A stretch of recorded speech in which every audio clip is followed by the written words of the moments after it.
আপনি খুব অত্যন্ত মূল্যবান প্রশ্ন করেছেন। আপনার প্রশ্ন দিব উত্তম প্রশ্ন, যার মাধ্যমে আপনার জোশ চতুর্দিকে বিস্তৃত হবে। এখন আমি সেই একাদশী কথাই বর্ণনা করছি, এবং যে কথা শোনা মাত্রই বাজপেয়ী যজ্ঞের ফল লাভ হয়ে যায়। সুতরাং আপনারা সবাই মনে শুনবেন, শোনা মাত্রই, শ্রবণ মাত্রই বাজপেয়ী যজ্ঞের ফল লাভ হয়। অগ্রায়ণ মাসের শুক্লপক্ষের একাদশীর নাম হচ্ছে মোক্ষদা একাদশী। যে একাদশী কিনা সর্ব পাপ নাশিনী এবং সমস্ত একাদশী ব্রতের মধ্যে সর্বশ্রেষ্ঠ ব্রত একাদশী। এবং আজকের এই মোক্ষদা একাদশী ব্রতের একাদশী যিনি দেবতা, তিনি হচ্ছেন শ্রী দামোদর শিব।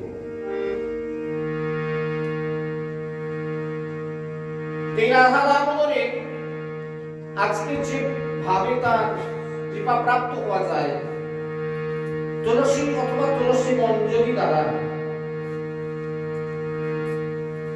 ধূপ দীপ ইত্যাদি উপহার উপাচারে শাস্ত্রবিধি অনুসারে শ্রী রাধা দামোদরের অর্চনা করতে হবে। এবং যে কথা ইতিপূর্বে আমি বর্ণনা করেছি যে দশমী তিথি থেকে এই ব্রতের সূচনা করতে হয় এবং দ্বাদশী তিথি পর্যন্ত। একদিনের শুরু না, একাদশী তিথিটা শুধু একাদশী ব্রত, এদিন কিছু খেলাম কিছু খেলাম না, অমুক খেলাম না, এরকম কথা না। দশমী দিন থেকে যার সূচনা করতে হয় এবং দ্বাদশী তিথি পর্যন্ত যার কিছু কিছু নিয়মগুলো আছে, সেই নিয়মগুলো প্রতিপালন করতে, যেগুলো অন্যান্য দিনে বর্ণনা করেছি, আজ সে কথা বর্ণনা করব না। এইভাবে একাদশী ব্রত পালন করতে হবে এবং এই উপবাসের দিনে ভগবানের স্তব স্তুতি বন্দনা নৃত্য গীত ইত্যাদি এবং রাত্রি জাগরণ অবশ্য কর্তব্য হরিকথার মাধ্যমে। তাই মহারাজ যুধিষ্ঠির প্রসঙ্গক্রমে একটি অলৌকিক কাহিনী আমি আপনাকে শোনাচ্ছি। আপনি মনোযোগ দিয়ে এই ইতিহাস শ্রবণ করুন, এবং যে ইতিহাস শ্রবণ করা মাত্রই সমস্ত প্রকার পাপ বিনাশ প্রাপ্ত হয়ে যায়। যে পিতৃপুরুষেরা অধোজনি প্রাপ্ত হয়, অধোজনি অর্থাৎ এরকম মনুষ্য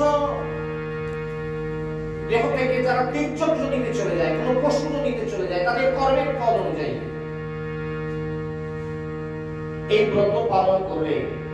এই ব্রত পালনের পূর্ণ ফল যারা আজকে ব্রত গ্রহণ করেছেন, কায় মনোবাক্যে আগামীকাল ভগবানের চরণ প্রান্তে উপনীত হয়ে যারা সেই ব্রতের ফল তার পূর্বপুরুষদেরকে অর্পণ করেন, এই বলে অর্পণ করবেন, হে মাধব, হে কেশব, আমি যে গতকালকে এই মোক্ষদা একাদশী ব্রত পালন করেছি, হে কেশব, যদি বিন্দুমাত্র তার পূর্ণ ফল আমার লাভ হয়ে থাকে, তাহলে সেই পূর্ণ ফল আমি আমার পিতৃপুরুষ বা আমার পিতার উদ্দেশ্যে আমি দান করতে চাই।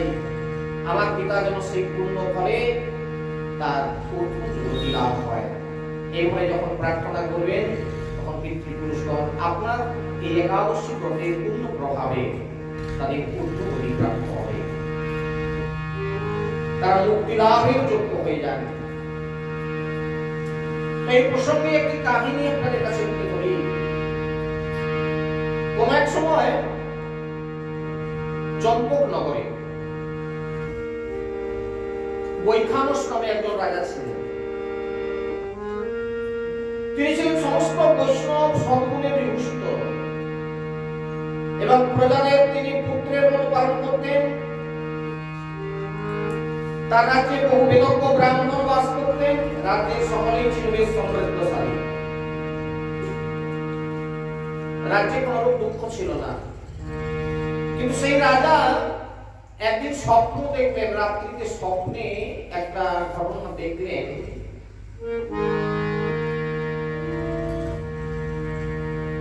যে তার পিতা নরকে পতিত হয়েছেন, এবং এটা দেখে তিনি অত্যন্ত বিস্মিত হয়ে গেলেন।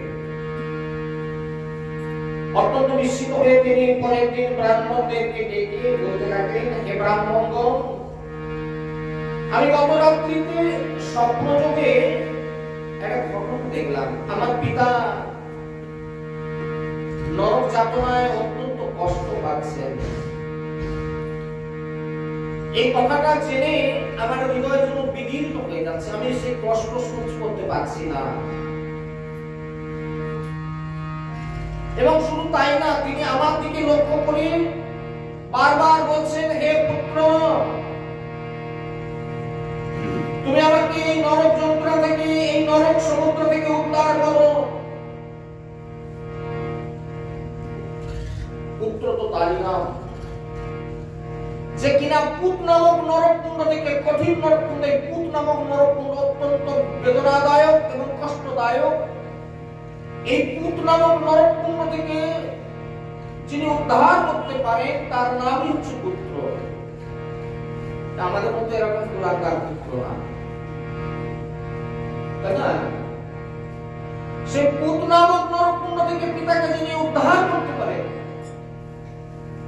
তাই সেই রাজাকে তার পিতা সম্বোধন করে বলছেন, পুত্র, তুমি আমাকে নরক সমুদ্র থেকে উদ্ধার করো। তো হে ব্রাহ্মণগণ, আমি তার সেই অবস্থা দেখে আমার অন্তরে অত্যন্ত আমার কষ্ট জেগেছে। আমার এই বিশাল রাজ্য, স্ত্রী, পুত্র, কিছুতেই আমি শান্তি পাচ্ছি না। আমি কি করি, কোথায় যাই, আমার সেই পিতার সেই দুঃখ আমি কিভাবে দূরীভূত করবো, আমি কিছুই বুঝে উঠতে পারছি না। আমার পূর্বপুরুষের মুক্তি লাভ করতে পারে এরকম যদি কিছু পন্থা থেকে থাকে, যদি কোনো ব্রত থেকে থাকে, যদি কোনো তপস্যা থেকে থাকে, যদি কোনো পুণ্য ব্রত থেকে থাকে, কোনো যাগযজ্ঞের অনুষ্ঠান যদি থেকে থাকে, হে ব্রাহ্মণগণ, আপনারা কৃপা করে আমাকে তা বলুন।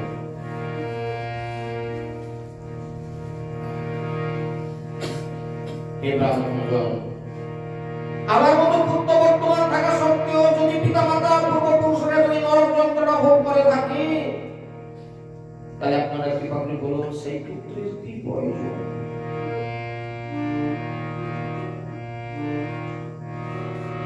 ব্রাহ্মণরা বলেন, মহারাজ, আপনার রাজ্য থেকে খুব বেশি দূরে না একজন ঋষি আছেন, ত্রিকালজ্ঞ ঋষি। যে ঋষির নাম হচ্ছে পর্বত ঋষি। সেই পর্বত ঋষির আশ্রমে আপনি গমন করুন এবং তার কাছে গেলে তিনি আপনার এই দুঃখ নিশ্চিতভাবে দূরীভূত করতে পারবেন। রাজা বৈখানস সমস্ত ব্রাহ্মণদেরকে সঙ্গে নিয়ে সেই পর্বত ঋষির আশ্রমে গিয়ে উপনীত হলেন এবং দূর থেকে তারা তাকে প্রণাম নিবেদন করলেন এবং প্রণাম নিবেদন করে তার কাছে গেলেন এবং মুনিবর রাজার কুশল বার্তা জিজ্ঞাসা করলেন। রাজা বললেন, হে প্রভু, আপনার কৃপাতে আমার সবই কুশল, তবে আমি একদিন স্বপ্নযোগে পিতার নরক যন্ত্রণা এবং তার কাতর আর্তনাদ শুনে অত্যন্ত দুঃখিত এবং চিন্তাগ্রস্ত হয়েছি। হে ঋষিবর, এমন যদি কোনো পুণ্য কর্ম থাকে, এমন যদি কোনো ব্রত থাকে, এমন যদি কোনো দান থাকে, যার ফলে আমার পিতা এরকম একটি দুর্দশা থেকে মুক্তি লাভ করতে পারে, তার উপায় জানার জন্যই আপনার নিকটে আমি উপস্থিত হয়েছি।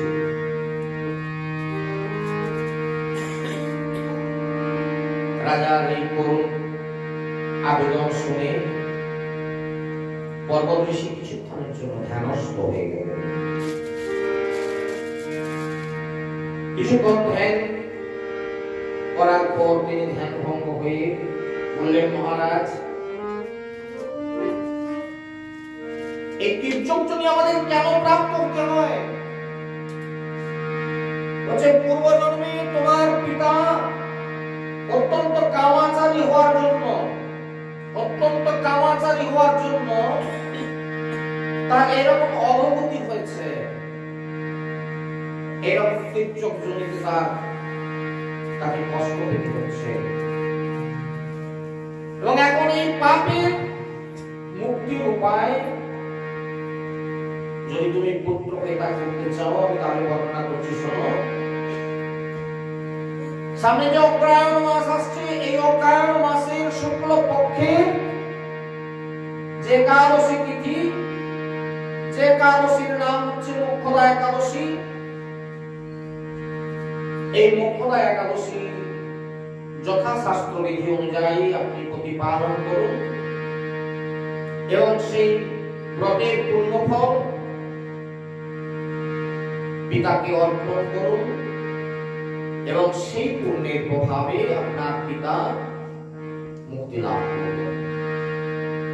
পর্বত ঋষির কথা শোনা মাত্র রাজা নিজের গৃহে ফিরে আসলেন এবং সেই পবিত্র তিথির জন্য অপেক্ষা করতে লাগলেন এবং সেই পবিত্র তিথির আবির্ভাবে তিনি স্ত্রী পুত্রাদি সহ যথাবিধিত সেই মোক্ষদা একাদশী ব্রত প্রতিপালন করলেন।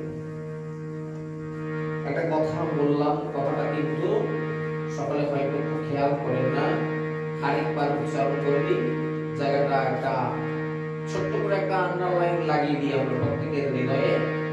সেটা হচ্ছে স্ত্রী পুত্রাদি সহ যথাবিহিত ভাবে, স্ত্রী পুত্রাদি সহ আমরা যাদের সঙ্গে বাস করি, কারণ এই একাদশী ব্রত আমি করলাম, আমার স্ত্রী প্রতিপালন করলো না, আমার পুত্র কন্যা প্রতিপালন করলো না, অথচ আমি তাদের সঙ্গে থাকি, তারা সেদিন করছে কিনা ইত্যাদি ইত্যাদি অন্যান্য কিছু সেবা আদি যদি করে থাকে, তাহলে কি হয় না আমাদের ব্রতে পূর্ণ হয়। কিরকম?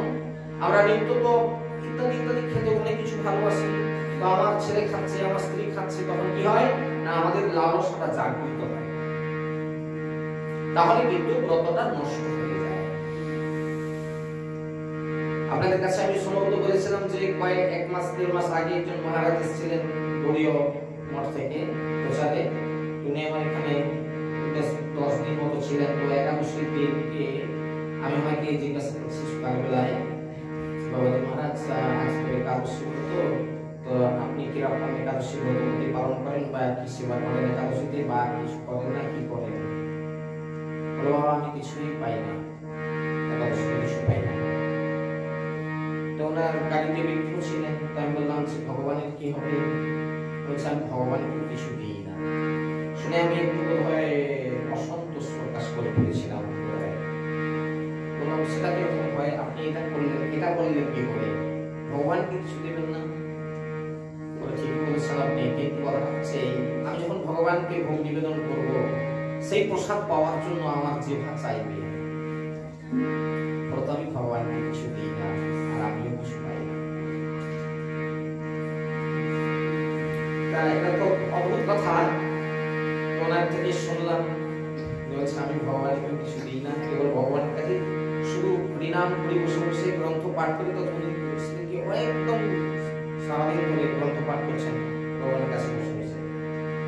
বলছে এই সেবা, এই ভগবান সেবা করবেন, ভগবান তার কথা সেবা করবেন, আমিও সেই কথা সেবা করবো, এর বেশি আর কিছু না। অবাক হলাম, সুন্দর কথা। তো যাই হোক না কেন, এইভাবে স্ত্রী পুত্র পরিজন সহকারে এই মোক্ষদা একাদশী ব্রত পালন করলেন রাজা বৈখানস, এবং পরের দিন পারমন্ত্রী এই একাদশী ব্রতের পুণ্য তিনি পিতার উদ্দেশ্যে প্রদান করলেন এবং পিতার উদ্দেশ্যে এই পুণ্য ফল প্রদান করার সঙ্গে সঙ্গে স্বর্গ থেকে পুষ্প বৃষ্টি হতে লাগলো। আর তার পিতা বললেন, পুত্র তুমি সুখী হও, তোমার জন্যই আজ আমি নরক যন্ত্রণা থেকে মুক্তি লাভ করে আমি স্বর্গে যাত্রা করছি। বিদায়